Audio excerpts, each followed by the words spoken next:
उत्तर प्रदेश के अयोध्या में राम मंदिर निर्माण का काम अगस्त के पहले सप्ताह में शुरू हो जाएगा। राम मंदिर के भूमि पूजन की तारीख 5 अगस्त तय की गई है। 5 अगस्त 2020 को लगभग 12:15 पर पीएम नरेंद्र मोदी भव्य राम मंदिर की नींव रखेंगे। अयोध्या में राम मंदिर का निर्माण हो और देश के जाबाज हिंदू भाइयों की शहादत को हम याद ना करें, ऐसा नहीं हो सकता। अयोध्या में राम मंदिर की विवादित बाबरी मस्जिद के इतिहास में कोलकाता के कोठारी बंधु का एक विशेष स्थान है, जो आज भी हमारे दिलों में जिंदा है। एक लंबे अरसे से चले आ रहे अयोध्या राम मंदिर बाबरी मस्जिद विवाद में बड़ा आंदोलन 1990 में हुआ था। 30 अक्टूबर 1990 को विवादित परिषद में बने बाबरी मस्जिद के गुंबद पर कोठारी बंधुओं ने भगवा झंडा लहरा दिया था। इन दोनों भाइयों ने पहली बार बाबरी मस्जिद पर भगवा झंडा लहराकर कार सेवकों के बीच सनसनी फैला दी थी। पुलिस प्रशासन को चुनौती देते हुए दोनों भाई बाबरी मस्जिद की गुंबद पर चढ़ गए थे और भगवा झंडा लहराकर आराम से नीचे उतर गए थे। कोलकाता के भाइयों का बाबरी मस्जिद पर भगवा लहराने की घटना काफी चर्चित है। इसके बाद पुलिस फायरिंग में दोनों भाइयों की मौत हो गई थी। अयोध्या के राम मंदिर आंदोलन में कोलकाता के कोठारी बंधुओं का योगदान आज भी सराहनीय है। कोलकाता के बड़ा बाजार में रहने वाले रामकुमार कोठारी और शरद कोठारी दोनों सगे भाई थे।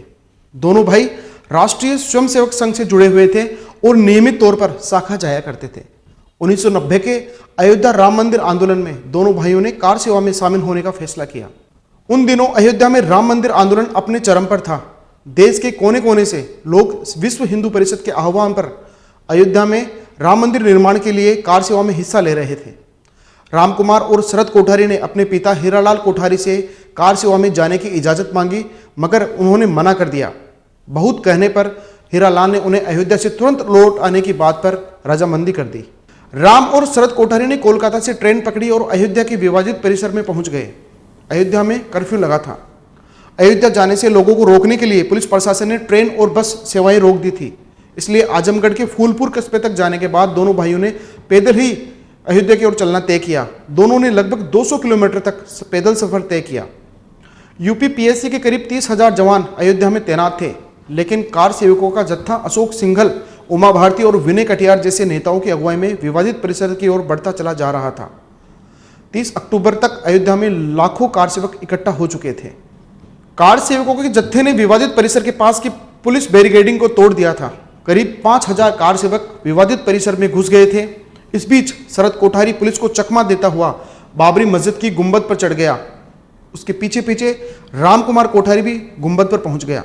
दोनों भाइयों ने मस्जिद की गुंबद पर भगवा लहरा दिया। इसके बाद ही दोनों भाई अयोध्या में हो रही कार सेवा में लगे रहे। एक वरिष्ठ पत्रकार हेमंत कुमार ने अपनी किताब अयोध्या के चश्मदीद में लिखा है कि बाबरी मस्जिद की गुंबद पर भगवा लहराने के बाद 2 नवंबर को दोनों भाई विनय कटियार के नेतृत्व में हनुमानगढ़ी जा रहे थे। इसी बीच दोनों भाइयों को अकेला देखकर पुलिस ने फायरिंग शुरू कर दी। दोनों भाई पुलिस की फायरिंग से बचने के लिए लाल कोठी वाली गली के एक घर में जाके छिप गए थे, पर दोनों भाई पुलिस की गोली का शिकार हो गए और दोनों ने वहीं दम तोड़ दिया। दोनों की मौत की खबर जब कोलकाता पहुंची तो पूरे परिवार में सन्नाटा पसर गया। पुलिस ने दोनों के शव परिवार को सौंपने से मना कर दिया। उनके पिता हीरालाल में इतनी भी हिम्मत नहीं बची थी कि वो अपने बेटों का शव देख पाए।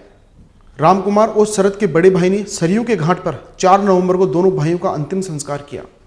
आज भी कोठारी बंधुओं की याद में कुछ दक्षिणपंथी संगठनों ने 2 नवंबर को शौर्य दिवस के रूप में मनाया जाता है।